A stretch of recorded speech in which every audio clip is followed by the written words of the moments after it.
Commission. Okay, I guess we'll call to order the meeting at 1:25 Thursday, 9/19/24. Roll call. I don't have a list of the members, so Here we go. Just take it off there if you want. all right. Okay, guys, when you're ready for me to put the slideshow up, you can just ping me or yell to me and I'll put it up. Thank you. Thanks. All right, so Richard, present, Present. Julian says to be absent, Tom, Present. she says to be absent, Scott, Present. Darius. Present.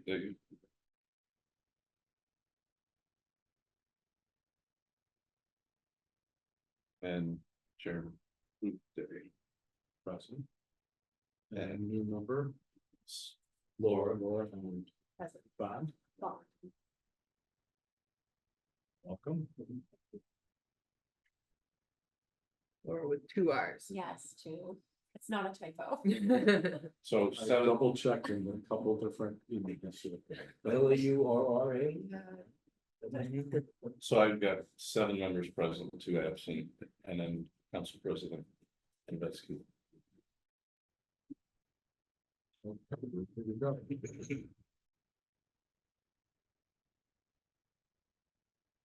Approval of minutes. With the welcome of the newly appointed commission member, did you want to share a little bit about her background or anything? Would you like to make any comments, brief comments about yourself? Laura Bond, welcome to the commission. Thanks, I'm excited to be here. I don't have too much to say. A little bit of an eco background in undergrad, grad school, and my grad degrees in public health, but I'm working on aligning it with public health in an environmental capacity. So when this came up, I thought it was so fortuitous. So I'm really happy to be here and learn from everybody. Happy to have you. Okay. Approval of the August meeting minutes. Did everybody get a chance to look at them? I do. Well, motion to approve. Do I have a second? Second. Second, by Darius. Motion by Richard. All in favor? Aye. All opposed? No opposed, unanimous in favor. That would be 7-0. Public comments. Sees how there are no public Nothing was emailed in. present. Nothing was emailed to you or anything like that either. No. Nothing to do with the commission that I know of. That I can think of. We can close public comments, motion to close public comments. We'll close the public comments. And we'll go straight away into our discussion about city council, the planning department's request for ordinance amending chapter 410 zoning. RL 24-162. And we will go around the room and give our brief, if any, comments in order, starting with Eric. So I paid close attention when this proposal came out. I mean, I can't say that I've read it in detail, but from what I gathered, the loosening of certain zoning requirements to promote development. And I've studied the zoning law, and I was kind of always a fan of things like setback requirements and the minimum number of parking spots and so forth. So I'm not crazy about this, and I understand the arguments in favor of it, but I don't think I would support it myself. Okay, Scott, thank you, Eric. At this point, I'm supportive, but I'm interested in hearing more information from people that have a better sense of zoning than I do. But I mean, I see that there's the need to expand good affordable housing in the city. This is one way to do it. I'm sure it's not the only way, and as far as concerns about additional flooding that may result, it seems like there may be mitigation efforts that could tie in with this. And that would deserve more discussion. Meaning because of lot coverage, so to speak. Oh, Yes. we're just gonna go around in order, we'll have our discussion, once everybody said their comments. Thank you. That way I'm brief. Guys, anything else, Scott? That's all. Okay, thank you, Scott. I have pretty much the same to say. I don't really know much about zoning, so I'm just interested to see what other people have to say. And I think it's important to look at, zones that could be susceptible to flooding and make sure we're doing everything we can to mitigate that. Thanks, Darius. Tom? So, I have issues with the proposal that aren't related to necessarily environmental issues, so I'm gonna just restrict my comments now to the environmental concerns I have.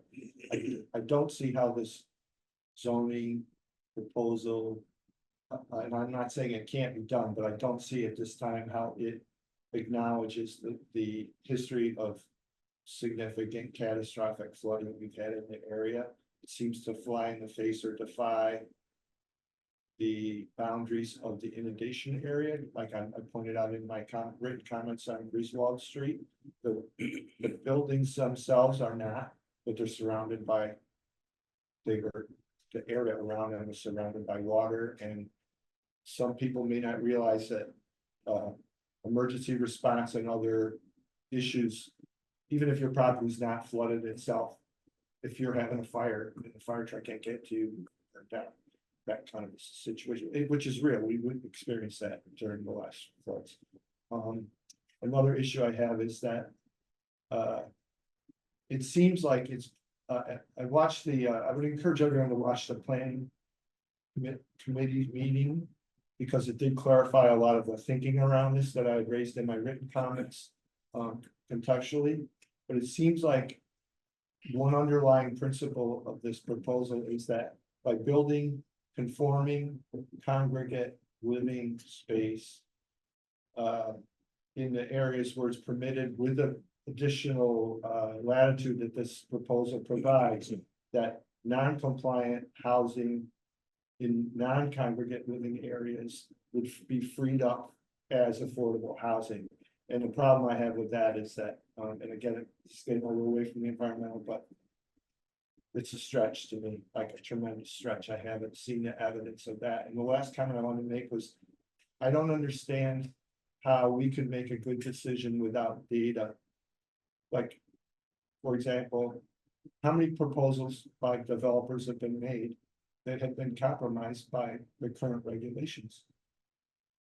Can planning commission or planning staff answer that question? To me, how could you propose this legislation without immediately knowing the answer to that question?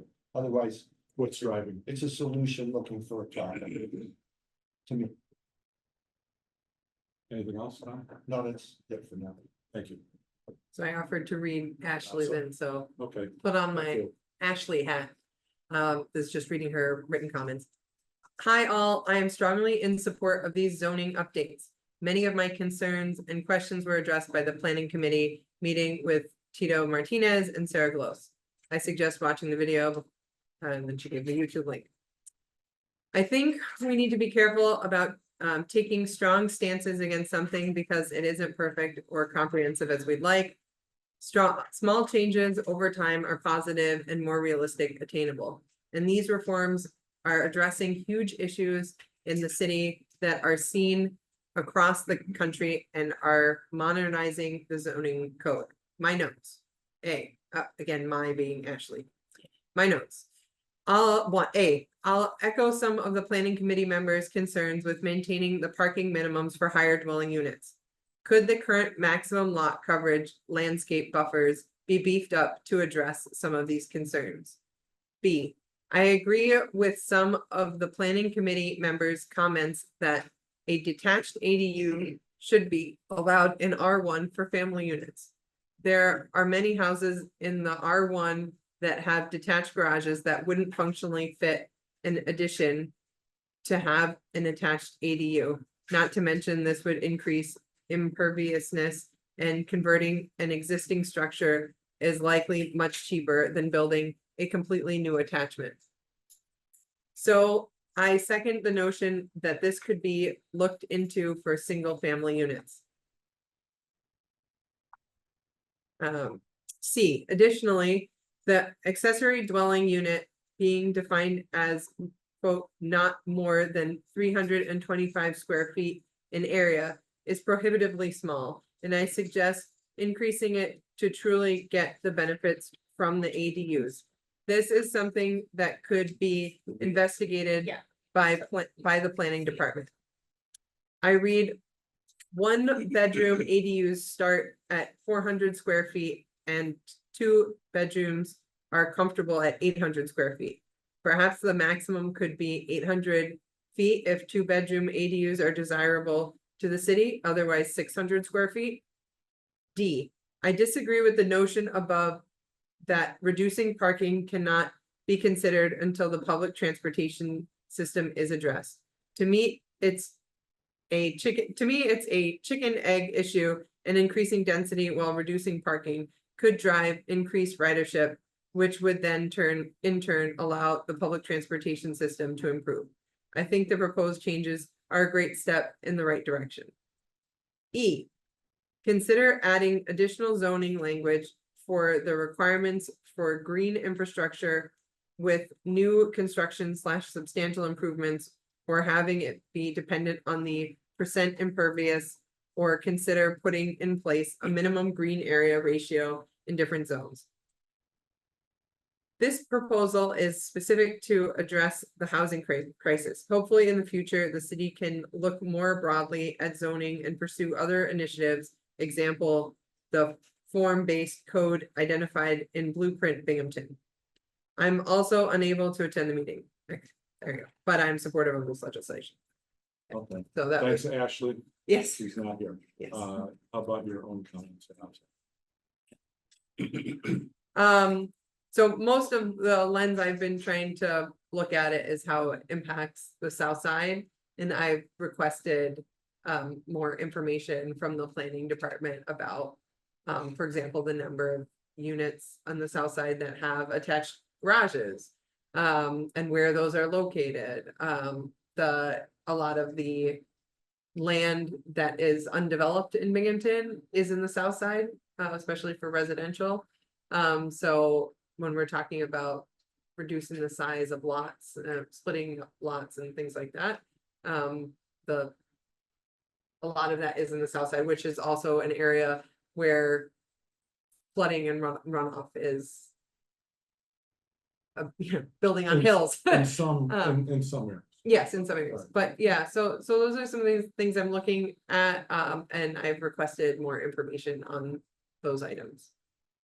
I also requested at the planning meeting, like a review of like variances that have been given that would no longer be like, if this had been in place before those variances were given, that they wouldn't have needed a variance, to try and see if we can use that to understand what areas of the city different elements of the zoning changes would impact, because I'm kind of curious who this impacts. And then I'd like to talk to the people that are most likely to be impacted. Is that it? Yeah, that's where my head's at. Thank you. Richard. So I've prepared a brief slideshow, which will probably take about twice as long as reading the letter, but I think it'll shed light on stuff because it's got information that we can refer to back in our discussion as well. Okay. So this is the legislation that was submitted to the city council. We're very familiar to the DOS, right? And that's basically it. And then at the end, zoning, the benefits of zoning are many. They stabilize neighborhoods. You buy a house, you expect that the neighborhood's going to remain the way it is, not that you're going to wake up one day and they're going to start building apartment houses or rows of townhouses next to you. And So it has that stability, and that also affects your value of your home, because somebody buys your home, they want to know that it's a stable situation. They're going to live on a block with homeowners, single family, and so on, if that's what they're looking for. So zoning can help stabilize, even increase property values. Health considerations. Community character. You build an apartment house on a block with one family houses, you change the character of the neighborhood. Very simple. This is the most recent map that Hadassah had put up, because it was outdated when I went to the planning site. And you look at the yellow, those are the residential zoning areas. R1 would be the palest shade, R2 would be the medium shade, and R3 would be the darkest shade of yellow on this map. And that's important, because what they're doing is, rather than rezoning, the proposal is just to redefine the existing zoning. And that's going to become important as I go through this. Facebook, I put a little thing on Facebook, and Mayor Cram responded. I said, what happens if you wake up one day and your next door neighbor, because I have a 50 by 100 lot, and my neighbors, two of them have double lots. So they have like the 50 by 100, and they have an empty lot next to them that they also own. So if they sold their house and their lot, they could put like a half dozen townhouses there, because I'm zoned R3. And or they could put a facility with no parking or 75% reduced parking. You know, we only have one side of the street parking the whole year because it's a narrow street. So that means people are going to either have to walk a few blocks to parking. It's quite a hike from the bus stop, and it's uphill coming home. So not everybody can do it. I can do it. I walk great distances, but one of the things that is citywide upzoning the solution to affordable housing? Why is housing so expensive? And I put down some of the reasons that are pretty common sense. High property taxes, high water and sewer rates, high fuel and electricity, cost of maintenance and repairs, inflation, real wages not keeping up, higher interest on mortgages, jobs do not pay living wages, and greedy landlords and slumlords. Those are the reasons we have unaffordable housing, not zoning issues. Zoning is not the cause of lack of affordable housing, and upzoning is not a good solution, especially applied citywide as this would be. However, developers like to develop, and targeted upzoning supported by appropriate infrastructure, incentives, and services can stimulate housing construction. So at the end, I'm gonna propose an alternative. Now, one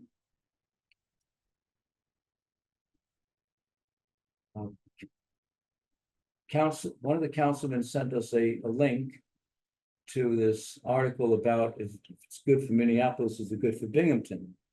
But I highlighted in red here the part that was overlooked in making this proposal, and that is that they upzone the areas that were close to transit, close to mass transit. Now we don't even have good mass transit here. The buses stop at 9 p.m. during the week. My number 5 bus stops at 4:30 on Sunday and 5:30 on Saturday, and doesn't start until 10 a.m. on Sunday. So, you know, if you want to go to an event, or if you're working late, you can't get home. You can get to your destination, but you can't get home.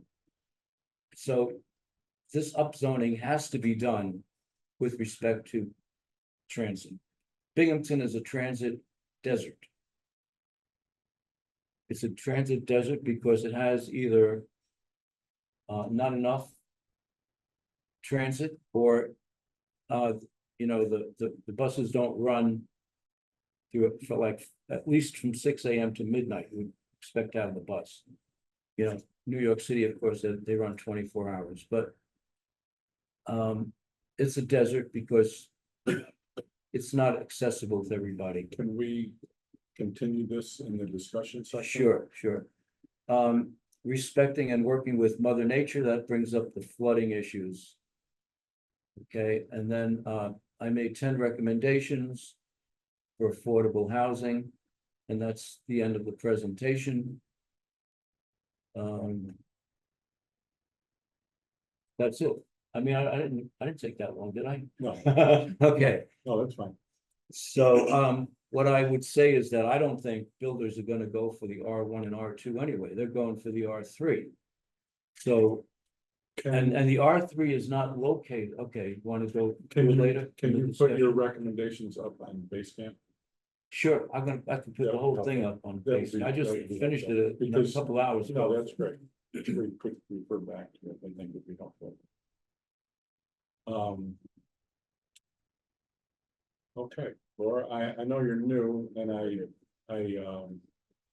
thought you've had a chance or even were aware of what this conversation, this has been going on for a while with city council, especially. I know, so there's been things on the website, different things, and we've been talking about it. Basecamp, I don't know if you've got it set up for Basecamp yet. Okay, that'll be helpful. I mean, a lot of our comments, so we've been having ongoing conversation about this, so I found it to be helpful, getting up to speed and just different ideas, you know, people think, comments, and then city council has access to that also, so they can look and see what we're thinking or any of our comments. But it's worked out pretty good, I think, rather than trying to have a lot of meetings. Okay, well, thanks everyone for the comments. I'll just, I will read Julian's brief comments and a couple things of my own, and then we can get right into our discussion. Julian left a note on Basecamp. He said, regards to transportation, I'm pretty sure we don't now have the kind of public transportation system that Minneapolis has. That would be a great benefit if this zoning regulation came into effect. But maybe it would help bring that about if owning a private vehicle became more difficult due to restricted parking. Regarding green space, that may or may not be reduced by the proposed regulation, I ask the commission, please keep in mind during your discussion that this regulation should not lead to a reduction of green space and hopefully might even enhance it. So, I mean, on that note, possibly parking lots could be greened up, could have pervious asphalt. There's different things you could do to capture the stormwater on site, depending on the footprint and how that changes. My own comment is are the whole idea of the affordable housing, and if this is going to somehow bring about affordable housing, I would like to see where that's happened, because I'd like to see some examples in this area of where that's happened. Because it seems to me like that it's really more geared towards the student housing. Because that's where the money is. And most people are not that interested in affordable housing and spending money and effort long term as far as developers go, at least in the area of my experience and what I witnessed here. So I'm not sure that this is going to address that issue. It would probably generate more student housing, which I don't necessarily think that in itself is a bad thing, because if we have more students, that's great. That's money coming from the outside area. Hopefully some of the money will stay here and circulate through our local economy. But I think, and as far as rushing, being in a rush, some of the various comments made today made me think, you know, what are there projects on hold right now, waiting on this legislation, and what is the immediacy of having it passed. And I am for, personally, I am for density, increased density, because I think it's good for the tax base, depending on what the density consists of, as far as if it's tax-paying properties or not. And I think you do want to condense things in this area instead of continuing the sprawl and building out in other communities that's happened over my lifetime, certainly here. Population went from close to 87,000 to less than 47,000. So a lot of the infrastructure is still in place, and I also think that it should be considered when we're looking at density. What condition is the infrastructure and what is the capacity? I think those are factors that may be beyond the typical zoning and what they're looking to do here. But I think they should all be considered. And as far as the parking goes, you have parking problems right now, at least as far as DPW goes, snow removal and public safety as far as driving, bicycle, and pedestrian. Then you can't see around the corner and you have parking all along up and down the streets, typically in a lot of places that they're proposing. And increased development. I think you're taking a problem that already does exist and making it worse. But I would want to hear from the traffic police and the traffic board. And I would want to hear from DPW and what their thoughts are, and water and sewer.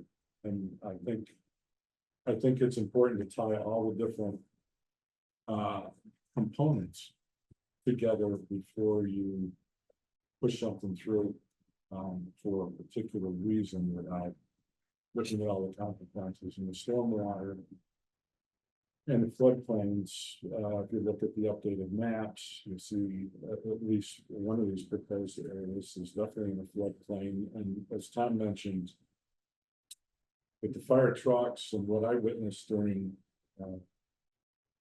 3 floods and the tropical storm, flooding due to the tropical storm, was getting access to people themselves to get them out, even if their house isn't flooded, if the surrounding area is flooded, and there's a medical issue, or they don't have, they don't have electricity, they don't have things that are needed to sustain life, you want to be able to get to them. And the more, just like when they had the high rise here on Exchange Street, they had to evacuate people with physical difficulties, firemen, DPW guys, whoever was available, carrying people up and down stairs, like eight flights of stairs during a flood, trying to get them in a vehicle, get them moved to a different location. While there's so many other things going on, I mean, I was there. It's really difficult, and it's putting people in a dangerous situation that I think should be mitigated, not exacerbated. Personally, because the elevator went out because the fire went. So the only way to get people up and down that couldn't walk is up and down the stairs. I saw firemen carrying people that were frail, guys from the garage, truck drivers, laborers, whoever was available for literally carrying people up and down stairs and bringing them out the vehicles. That's just one of many instances of things that go on that I think you want to prepare for more of in the future, not hope that it doesn't happen. You want to be prepared. Anyways, that's my brief take on it. Other than that, like I said, I mean, I am in favor of increased density because I think it would help to use the capacity that exists as far as the infrastructure goes. And I think as far as sustainability, in a lot of cases, higher, denser is better. It's more sustainable long term. Small businesses, get people in a dense area, that helps attract economic base also. Transportation is not great. There's lots of things that could be improved on that for sure. And with greater density, I share Julian's optimism that possibly it wouldn't come before, but possibly integrated during revitalization, because the area is gonna, I do believe in the next 10 years, we will see a stimulation of jobs in the region and in the area. You have Toyota in Fort Worth, you have battery plants going in Endicott, possibly more in Johnson City. They are gonna employ people. They are gonna need places to stay. Some are gonna come from out of town. So hopefully the population will grow. And the tax base, which everybody says is too high, and I disagree that our taxes are really high real estate wise. I just think our property values are low in comparison. Services cost what they cost to provide. It's when you have, if it costs $5 million to provide this service in this area, it's better if it's divided amongst 80,000 people than 40,000 people. Just simple math. Just things for consideration. Kind of out of the zoning world, but it's a good thoughts on it. Now we'll open up for discussion. Whoever has a comment they'd like to share. I've got two concerns, and I'll shut up. So yeah, the Oh, you don't timing, have to, not yet. Share your the concern. need, the rush for this, I don't understand that. Want somebody can address that maybe, that I don't don't understand enough of, and also, we should just keep it to the environmental impacts, right? I mean, I know we all want more affordable housing and more jobs. I don't think anyone's against that, right? But Well, it always comes down to a dollar. Even everything environmental, every issue that you have always goes back to economics in my experience for ourselves. That's the only reason why I get into the other aspects of it, because when you want things to change or improve or mitigate flooding, things like that, those issues, I mean, they're all factors. yeah, they connect, That's they the do way I see it. connect, but I think what city council needs from us is environmental. Input. I think, yeah, there's definitely an environmental lens on it, and from my perspective, if there's things that you can see that you would recommend modifications to, something that can allow to engage with it, would be something I would find helpful. If there are things that you think should be tweaked for some particular reason, this way or that way, that would be helpful for engaging in discussion with the planning department. The parking is environmental.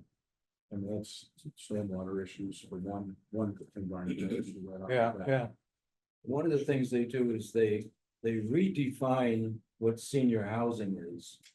And it's now any unit that has at least one senior member in it, so that includes extended families. So they're gonna have extended families in senior housing where they have 0 parking spaces. Now, you would think that if I was living with my mother or father, that I'd probably want to have to drive them places because they're elderly. So it just doesn't make any sense for the parking restrictions to be placed on the seniors and those living in affordable housing. And those are the two that they picked out to have 0 parking. Parking And- requirements, it's different than 0 parking. Yeah, well, if they're Right, not 'cause required, the developers are not gonna put it there. That's the whole If point. they can't rent the units, then I guess Then it's moved. it's a capitalist argument that you're gonna put in the amount If of they parking can't that rent people the wanna pay units, that's for. when they'll turn it into student housing. Because the students can walk a little bit. If you haven't been on the campus, there's a lot of walking that goes on that campus. Binghamton University. Noted. So, Well, just responding to what you just said, or adding to what you just said, in that planning committee meeting, someone raised a question about enforcement. And as somebody with a lot of enforcement experience, that regulation about the age of someone just sends like fireworks off in my head, because it's like every time council historically has passed legislation that requires intrusion into a household to know what's going on, it never works. rental registration didn't work because our constitution protects your front door. And if you don't open the door to inspection, it just becomes impossible to do it. And so that, I'm just like, how would this work in the real world? Sounds great on paper, but. And to your comment about,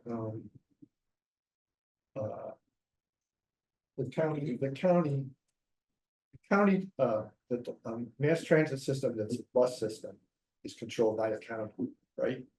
And I also wonder, when this legislation is being considered, how there's coordination between the county and the city.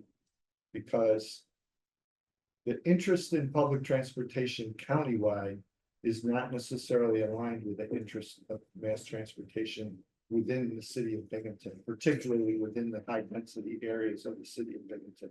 And the history of mass transit and student housing demonstrates that.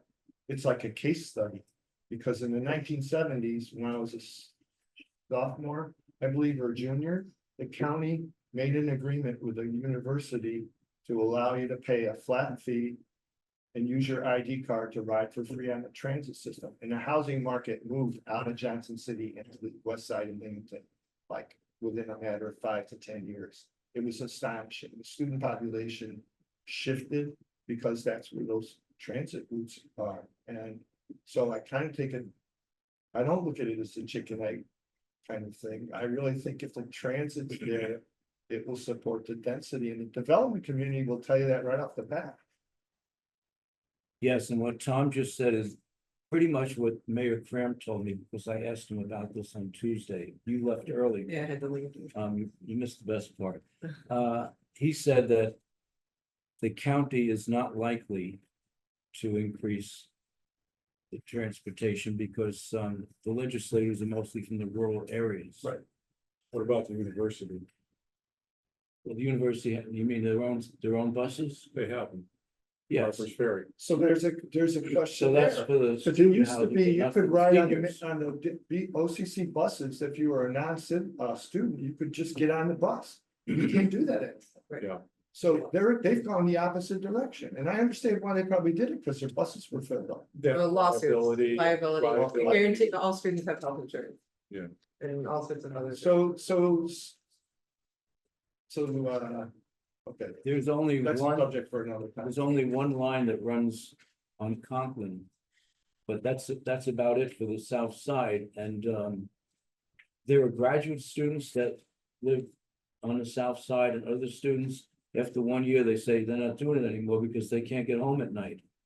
They have to rely on the county bus, the I think there's enough campus bus to interest go there. amongst the commission to either start a committee or task force on transportation as a topic.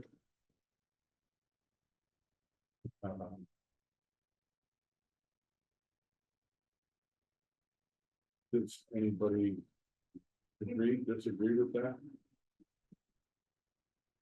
Can we talk about that at another meeting though? Yeah. Yeah. So that should be new Yes. business. Okay. Yeah, new business. Just throwing it out there. What I would propose, because obviously there's some kind of, one of the news stories brought up the fact that there's going to be grant money available for affordable housing. So they want to attract the developers to do that, to get those grants and, develop that affordable housing. Seeing that the R3 is scattered in places that are not necessarily near the transit lines at all, I would suggest that they look at places that would be appropriate near public transit and designate them as R4 and make R4 what they are using as the new definition for R3 and leave the existing R1, R2, R3 as they are. Because the developers that come in, they're gonna want to go for the R3. They're not interested in the R1, R2. They could do that now. They could do that now. They could do R2 instead of R1. They could do R3 instead of R2. Or they give variances for the parking, on a case by case basis. But I think if we're gonna look at a planning higher density, it needs to be near a reliable transit line, public transportation, especially if part of that plan is to reduce or eliminate parking. And that's among the, I think I addressed Tom's concerns, Scott's concerns, Eric's concerns in my 10 suggestions, and I can amend those and we can add to them. Well, I would recommend we put them up on the base camp. Yeah, And then everybody can comment to that and give us a baseline. I mean, as a lot of. what hit me I as think I was that going would through. that would be helpful. I Right. appreciate the time and effort. Put into that. So I think there's some consensus in the group around looking at parking and where parking can be changed, but I don't hear a coordinated approach, whether it's at the county scale or whether it's on like the west side of Binghamton. Where Public Works can't get through the streets. Even when we have alternate side parking in the wintertime, it's still pretty bad in terms of access to those streets. So I know parking can be a barrier to development, that I would not dispute for a second, and it needs. But I don't see it as a barrier to development of affordable housing per se, because usually those are publicly funded in some way. And there's a lot of support within the planning commission and the zoning board of appeals over decades. To modify the requirements on a case-by-case basis, like you said, in order to support those types of developments. I think the data would support that, but I'd like to see it. Agreed.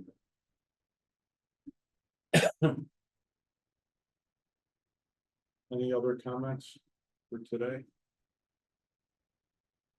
Okay, moving on to our committee reports.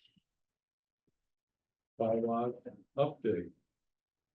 Did everyone get a chance to look at the updated bylaws? I thought they looked very good. So, I don't have anything. would anyone like a motion to approve the bylaws as put together by the bylaws committee? Richard and Scott, greatly appreciated for your help. Thank you. Do I have a motion? Tom, motion to approve. Do I have a second? That's Darius. Darius, to approve the bylaws for the commission. All in favor? Well, I have one Comments? comment. Okay, So, section, or Article 1. Let me start on Article 2, Section 1, where it's talking about non-voting members. We had added in our committee meeting at the end, as designated by city council. I don't know if we need that, but that's what we talked about. I think Corporation Council suggested that because the city council is the one that can add the ex officio members from the different departments I might have missed that. to the commission, not to the committees. You know, like we have parks, So, we have city council. right, I mean, I thought the intent was not to require city council members to approve committee members. Not committee I mean- members, commission members. Commission members, we already know that. That's in the charter. We weren't trying to change Yeah. that. So that just consistent with the charter.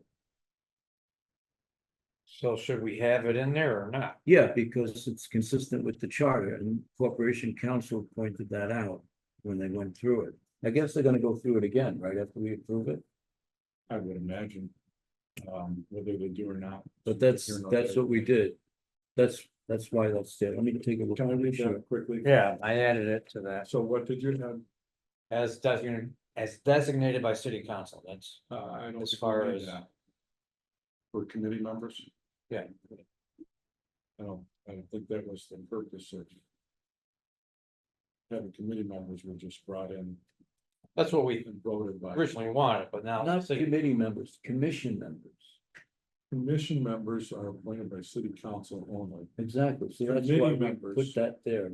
has to do with the commission members. Oh, Members yeah, of I the- don't think we need it because it's already in the charter.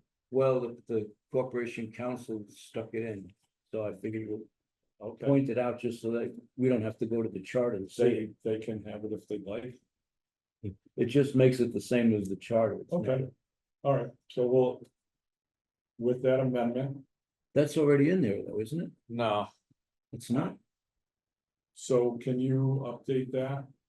Well, you were Are you doing it, updating that. Richard? Can you update Sure, that yeah. online and then we'll submit it to the clerk's office? I thought it was in there already. Okay, so as amended, we'll be adding under B, composition, membership. At the end of what's currently there, we will add the words as designated by city council. I have it pulled up here and it says other city officials as designated by council. Yeah, it's already in there, right? Yeah. Maybe you have an old maybe I draft. didn't look at the right version. Maybe you looked at an old draft. Oh, it's a separate, I was looking at it up here. Good catch, Darius. You found it. So we don't need to. We're amend- good. Okay, so we don't need it. We don't need it. So Cancel. we have a motion, we have a second. Discussion closed. All in favor of approval? Aye. Aye. Aye. Unanimous about who's here, and Laura seems to be refraining. Oh, I haven't read it, but I'll agree with your notes. Okay. So I have a no, motion carries. Approved. Okay, echo toxicology. Ecotoxicology. Okay, I say it wrong every time. At least I'm consistent with that one. Tomato, tomato. I'm gonna say it wrong. I'm gonna say it wrong again every time, just so you know. Ecotoxicology. Okay, ecotoxicology, we had a presentation by Professor Paul Connett, who's written a book about fluoride in the water supply. And he recommended that Binghamton stop fluoridating its water supply, because in the last 10 years, research has shown that, well, it's been known for decades that it's an enzyme inhibitor. But in more recent years, it's become very clear through research that is published in prestigious journals, including the Journal of the American Medical Association Pediatrics edition, that fluoride, even in low amounts, is harmful, even at the amounts that we put in the water supply. It can cause weakening of bones, making elderly people more susceptible to hip fractures. It can cause IQ problems in mothers, pregnant women who drink fluoride water, their babies, or that use fluoridated water to make formula for the babies. There was for each 1 part per million, they showed that the IQ dropped 5%. These were large population studies that were, in some cases, a few of them were funded by NIH, and they took place in Mexico, Canada, and the earlier studies took place in China, because in China they have areas that are naturally high fluoridated. But, you know, the fluorosis is what we look for as a sign of too much fluoride. But these other types of things, the effects on IQ, on the thyroid, it's also a what do you call it, endocrine disruptor, affects the thyroid, the pineal gland, which makes, you know, hormone that helps you to sleep. So Ithaca does not fluoridate its water. Long Island, most of the communities in Long Island do not fluoridate. It's optional in New York State.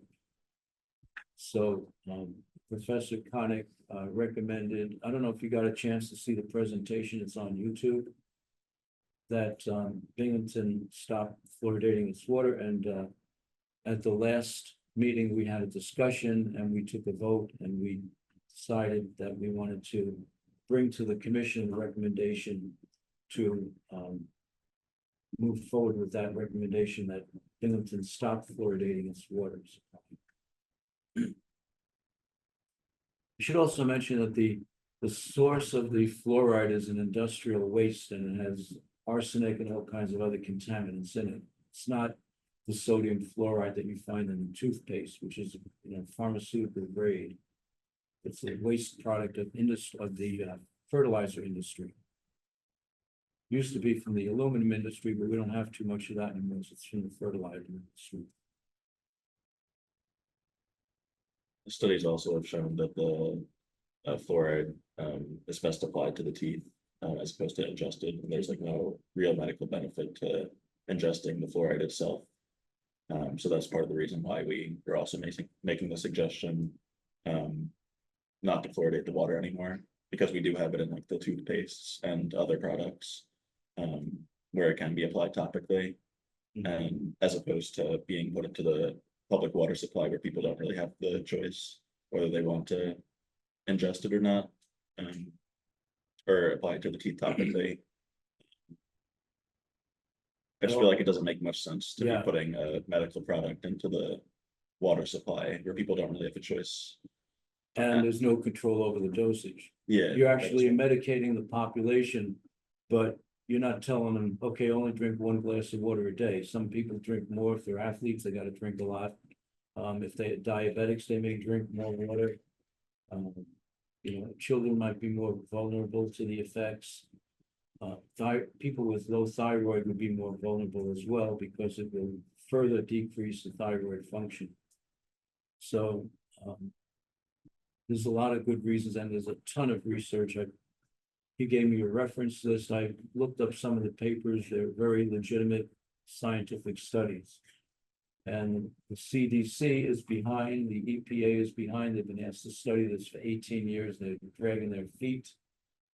But the city just goes by what the CDC recommends, which is, they even dropped theirs from 1 part per million to 0.7 parts per million because a lot of adolescents were getting fluorosis in their teeth. In the city of Binghamton? Nationwide. I mean, I just read up a little bit about it. I don't know a whole lot. I haven't done any research the rest of you have, but it looked like the dental association is still in favor. Yeah, I know, raising my kids here, my family being from here for well, well over 100 years. as the professor pointed out, that's a professional organization, not a scientific. Well, sure. organization. Sure, I get that. I mean, there's always a book, it seems like. So as a practical matter, without disagreeing with the argument. Or I would want to make a recommendation to council from here. I think it would be in our interest to invite a public health official in to hear what they have to say. Whether they've been confronted with this idea and what their response to it was, and also the water superintendent, because.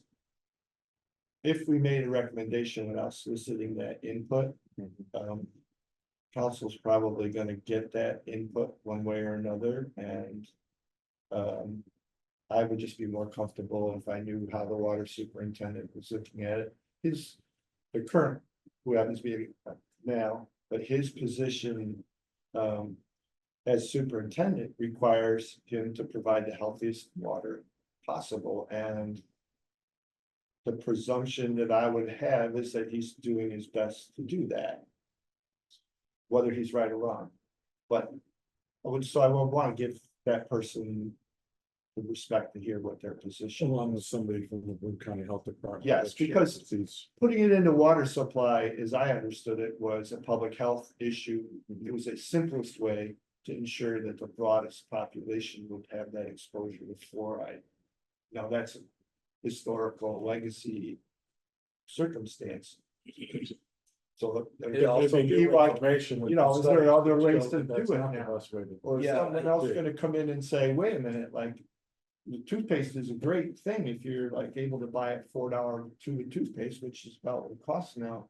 I use 99-cent Pepsodent, And it's like, am I getting the same fluoride protection that I would get if I paid $4? And if I don't have $4 for toothpaste, am I not gonna get fluoride at all? Well, yeah, but, It's a rhetorical question. right, but the research has shown that the effects and the National Research Council. Echoed this, that the effects are topical. That if you put the. And I'm just toothpaste disagreeing on- with that. I'm just saying, I wanna hear what the public health official is saying about it. And So that also, the research has also shown that, there has been no difference between fluoridated and non-fluoridated communities. In both cases, tooth decay has gone down. So it doesn't have anything to do with the fluoride in the water. It's contributing to that. Sugar is the big culprit. Or Yeah, the, fluoride isn't giving you the protection that just reducing sugar intake gives. Scott was at the meeting, that's when he. Yeah. Joined our committee.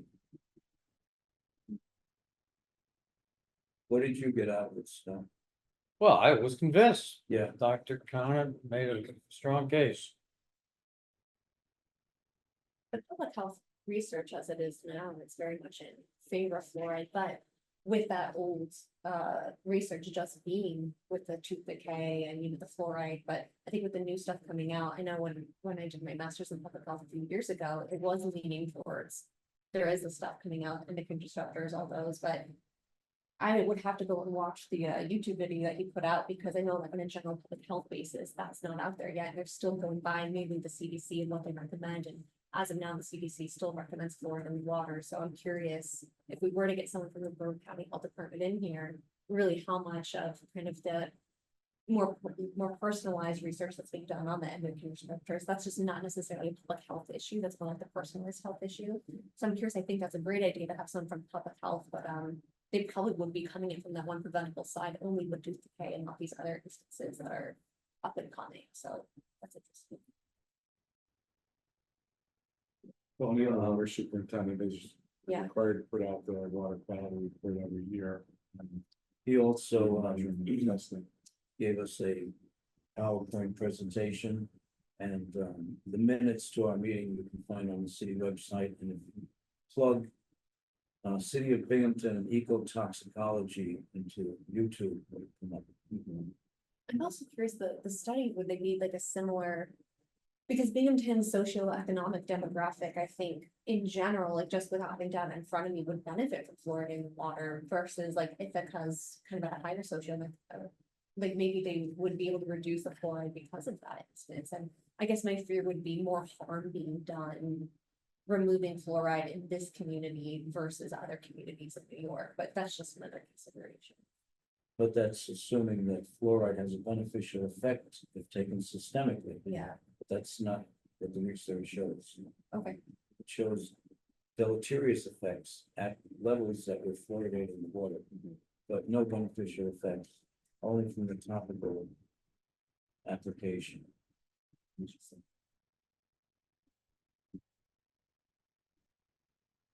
So does it make sense for the committee to reach out to the Broome County, and or would you prefer the commission reach out to Broome County and another? I don't have a high level of confidence in Broome County Health or state of New York Health. I've dealt with those organizations. They are a joke. To be quite honest with you. Ultimately, they're gonna weigh in whether you like it or not. Okay, they want to weigh in. Definitely we should well, the water to people. I mean, I appreciate your position, but I don't feel that way. Yeah, I don't. I've had fabulous experience with the health department, honestly, and I've dealt with them on a lot of issues, like in particular, like. We had a pretty good working relationship when I was working for the city. So. I can appreciate your position, but I don't think. I just want to weigh in my position Right. as part of this committee, that's all. Projecting out, I think if they were to defluoride the water, the public health department would probably get most of the comments from the public anyway, so I think regardless, it would be helpful to have. They have skin in the teeth. Yeah.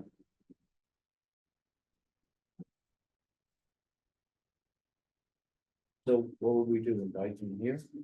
Well, that's, my question is, would you like to have them come to your committee? Or would you prefer them to come to the commission, or would you prefer an applicant? I would say have them come here because we've already voted at the committee level. The committee, so are you proposing to put forth, something that you want the whole commission to vote on? Yes, but I would like the commission to be well informed first. If you didn't watch the video, or I come back and give it a short version of what happened. And show slides with the research, I'll just pick out a few of them. He did like 3 slides of conclusion, we could use that, right, and then maybe show a few of the research papers, and that would do it 5-10 minutes. So Just to, is everything on Basecamp or access to it, or at least hypertext where you could it's links to either everything? on Basecamp, on YouTube, or on the city website where they have the, Would it be possible for the committee to go on Basecamp and at least put hypertext on there so it has links to it? So you can connect to the video.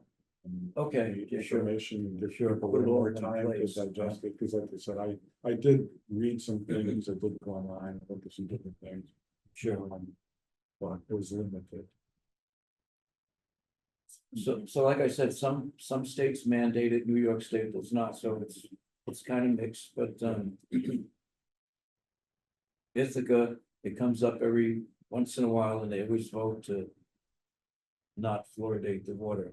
And it's actually in their charter that they cannot. Did they previously? Huh? Did they previously forward it? No, but it comes up for review every now and then. People want it. Yeah, I'll just add that I think it's better now at the commission level, committees. Done as research, yeah. Appreciate it. Okay. So, yeah, so.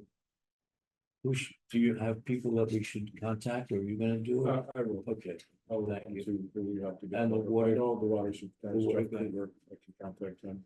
I would like to have them coordinate it where they could both parties be here at the same time. I think it would make sense. according to what the professor told us, that stuff is very hazardous to handle, so it would be a plus for his workers if we discontinue the process. Okay, well, I mean, I'm sure he has to have MSDS and go through training and all that for that, so he can focus on that also. Need be. Okay.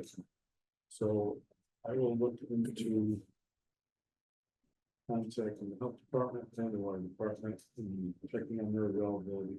Thank you. For our meeting.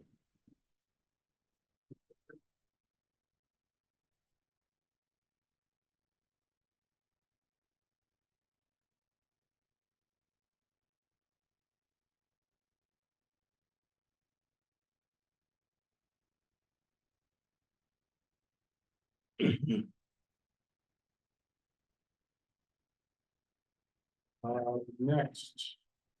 Manage Native Gardens Task Force.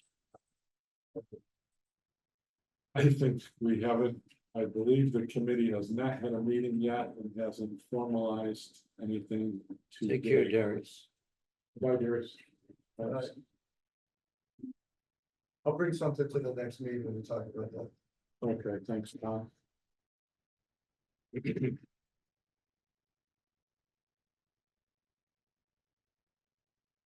Okay, Darius leaving at 2:27. Blue bags update. Which I'm sorry Hadassah is not here. To hear my comments on that because we did take our field trip up to Cortland to visit the mayor of Cortland, the city garbage blue bags. City council's entertaining, or at least a few members are entertaining getting rid of the blue bags. Did my best to explain that that would be a major undertaking, not a simple. So Portland eliminated their blue bag system beginning January 2023. They also have private collection. They had to put a capital fund together to purchase the real totes. And they bought them for every location that's under 3 units, I believe, in the city of Portland, which is, I estimate, roughly 1/3 of the size of locations, residences, businesses, and Binghamton. So you're basically looking at about 15,000 customers versus about 45,000.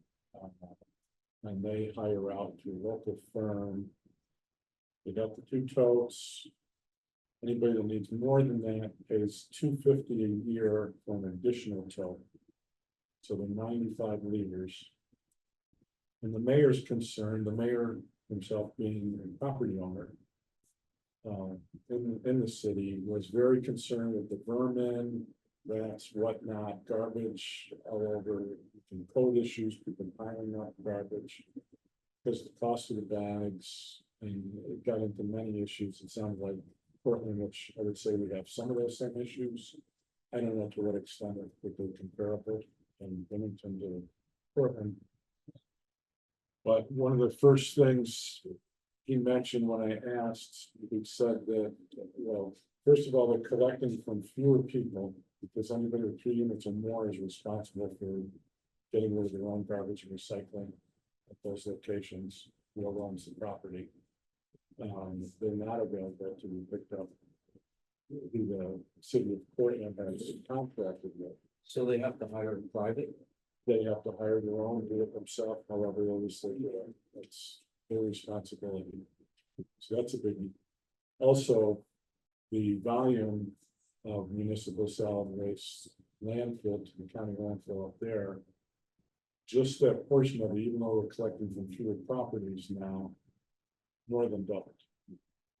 So to me, from an environmental standpoint, I don't believe we are, I'm not in favor of doubling our landfill solid waste. It's a greenhouse gas issue amongst other things. The blue bag issue is not ideal. But at this point, other than the volume of solid waste, landfill, and the recycling program, which I believe around here has faltered, which I have started following the trail. And from what I gathered, looking at the budget and looking at the volumes that were, after many months of requesting information about volumes of recycling and solid waste, the recycling volume seems pretty similar to what it's been over the years, but it's getting trucked to Appalachian.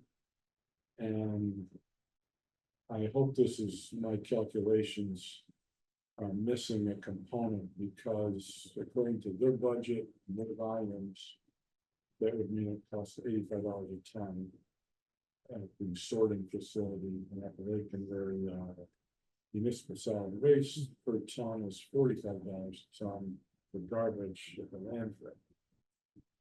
You know, when I left the city, we were getting paid, it was either $28 a ton. Really.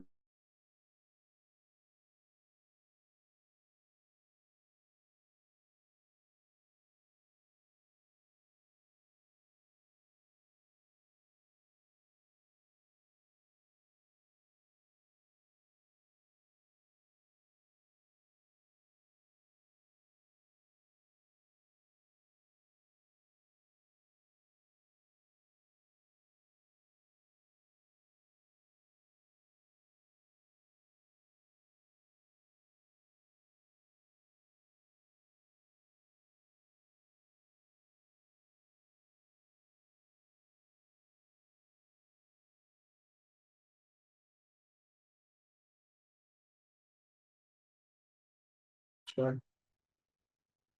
have not heard back from them. On that, but they did cash the check. So I will contact them, and I know they're busy because they're having their annual conference. Actually right now is one of the days of it, and I think I sent that out to our commission members or put it on Basecamp. I just thought it was too soon. Is that the one with all the different committees? No, this was a while ago, Okay. a while back. I put it on there, just to make people aware that it was going on, but we hadn't been accepted as a member or anything at that point. So I didn't pursue anything. I know it's at the same time. It's a 3-day thing. You could do it through Zoom, or you could go up to, I think, Tug Hill Plateau. They have a place up there, special rates at a hotel. They have different field trips and stuff is going on. They think they're pretty interesting.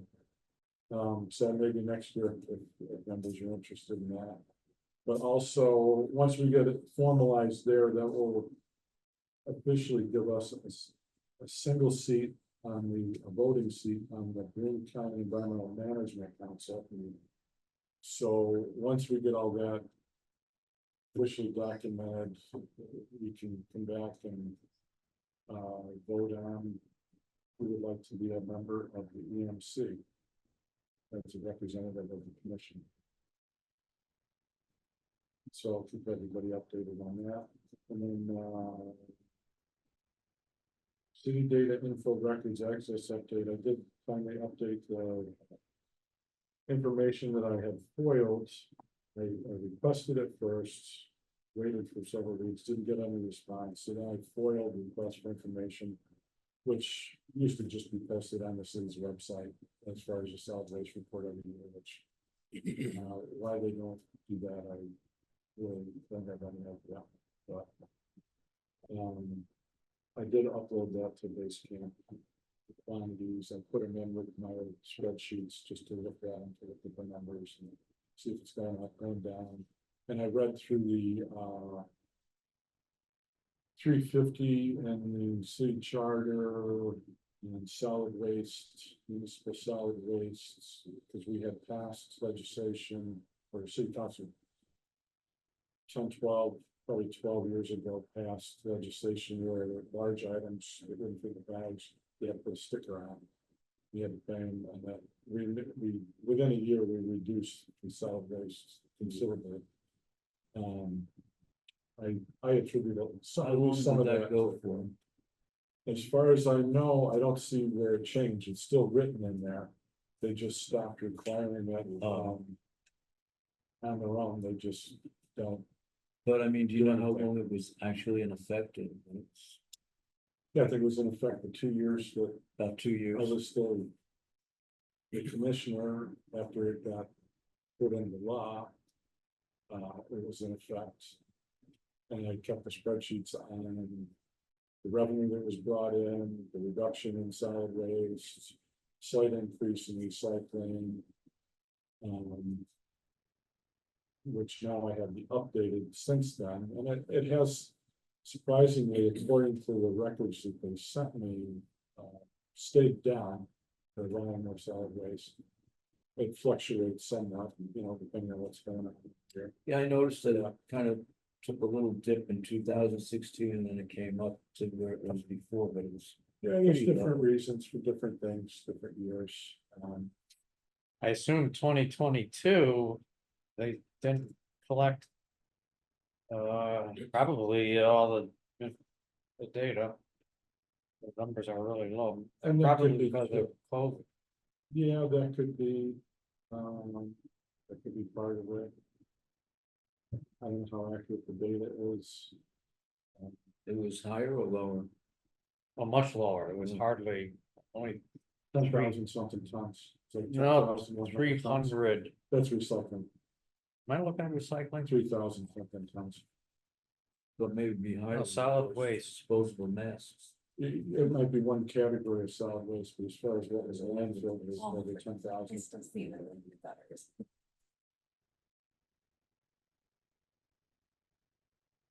There's a few different categories because they had transfer station and they didn't have a transfer station, which is just taking the garbage trucks, dumping it, loading in the back of tractor trailers. So you have to look at the whole chart and then look at the final numbers of what was actually landfill, regardless of it was done by third act. Anyway, I'll keep monitoring that just because for some, for those reasons I enjoy it. I understand. And I'm gonna keep following that recycling to see where it actually goes and what happens to it. And I will report back on that. Because I'm also curious about it. Yeah, all we really know is it is getting to Apple Lake, right? It's getting there. Yes. After that, It's, yeah, We don't because like I said before, when I worked here, but people at the beginning, when I first started, those people kept asking me, well, we don't think it's getting recycled because you put it in the back of garbage trucks. I said, well, yeah, there's some garbage trucks for recycling and some for garbage. I said, they look the same, they're the same truck, but they're talking two different things. Because we stopped, once the city stopped having to separate with that single stream, people thought, well, how are they recycling that? So I did follow it up to Liverpool to solid waste, waste management's facility up there where they actually did sort it and send it to the open plants and sort it. I'm sure they make pretty good money, or they wouldn't be doing it. Anyways, there probably are ways of reducing greenhouse gas in how we collect the garbage and things like that. I mean, we change routes, we did different things. But also, it's like I said, as far as I know, no one works harder in the city of Binghamton than the garbage and recycling guys on a daily basis. Because I can show you. do a lot better than a lot of other places. How much work they do in a day and show me what work everybody else in the city does in a day. And how my money will always be on them for doing more work per hour, per dollar of what you're actually getting for your tax dollars. Anyways, And what really amazes me is how well they do even with holidays and things. oh yeah, yeah, they're pretty good. I mean, they hustle. They're, you know, the hard job. I know the first day I worked here, I spent half the day out in the garbage truck just to try it out. And I came from working construction for 30+ years. And I thought I worked pretty hard, but I would say they work at least as hard, if not harder doing that, as far as the physical part of things. That's a hard job. It's very physical. And not always very pleasant, especially when it's hot out or when it's real cold. Can we finish the agenda? I have to leave in about 5 minutes. Yes, I think Thank we're done with that. Now, next month, I personally am gonna be out of town for probably 3 weeks, I think, starting the 7th, 2.5 weeks. So I won't be here the third week. The third Thursday of the month. We could either change the meeting to the 4th Thursday of the month, or you could pick somebody else to do the meeting. Any thoughts on that? I wouldn't mind changing. I didn't hear where you said. Oh, I wouldn't mind changing it. She doesn't mind changing it to the 4th Thursday. Ashley was the one that had certain Thursdays she could make and certain ones she couldn't make. And that's why we ended up with the third one, because we originally had the second there. Right. So Usually she said she could Zoom, but I think she's out of town and doing some this week. if we push it forward 1 week, it's Thursday, October 24th. If that's all okay with everybody. I would prefer to do that.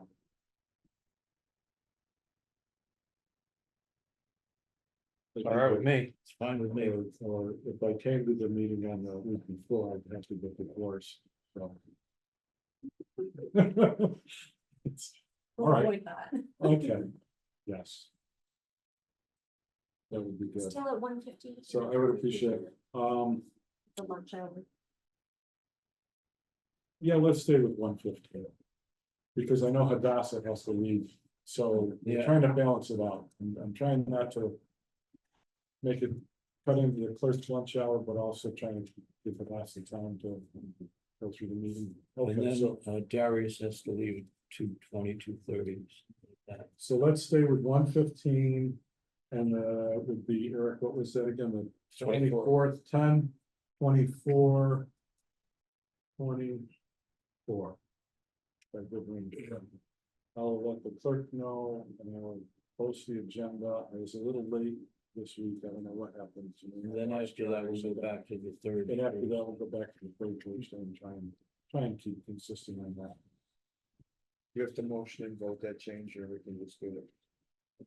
I think I could set the meeting so far. All right. Motion to adjourn. Motion to adjourn from Tom. Do I have a second? Second. All in favor? Um, Aye.